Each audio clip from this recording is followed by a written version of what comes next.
They say you should never meet your heroes, but I'm prepared to make an exception when those heroes are cars. I'm here at the Grand Prix collection at the world famous Donington Park racing circuit. This is the largest collection of Formula 1 and Grand Prix racing cars in the entire world. And among the drivers of these cars are the greatest drivers the world has ever seen. I need hardly tell you that these are the exact cars I watched racing on TV when I was a kid.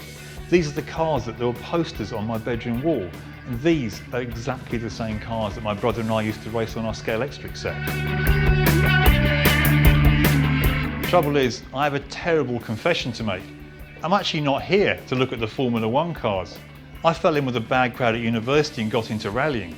So I'm on a pilgrimage to Hall 5, which is now home to the ProDrive collection.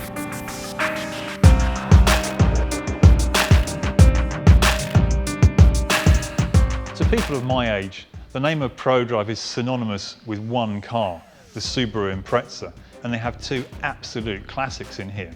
This is the Group A car that Colin McRae took to victory in the 1996 Rally Catalunya, and here, proudly sporting its bull bars, snorkel and raised suspension, is the car that Richard Burns won the Safari Rally in 4 years later. For me, what makes my visit here today all the more poignant is that both of these drivers were world champions, and yet neither is alive today, and both died in tragic circumstances. They'll never grace a World Rally Championship stage again, and for the time being at least, neither will Subaru.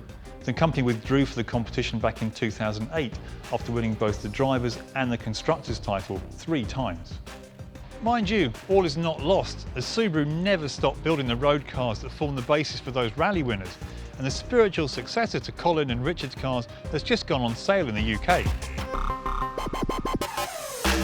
Right from the word go, it's obvious that this new WRX STI can trace its bloodline right back to those classics in the museum. I mean, just look at that huge scoop in the bonnet, these squared off wheel arches with the air vents behind them, and that massive rear wing.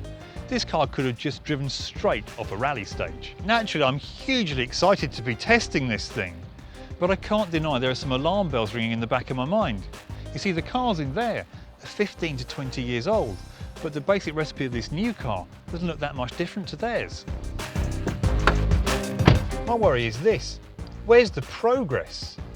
You see, the car market has moved on hugely since the heyday of the Impreza. So does a car like this actually have a place in the modern world, or is it just a museum piece on wheels? To find out, I'm going to go for a good old-fashioned blast on some of Britain's best driving roads.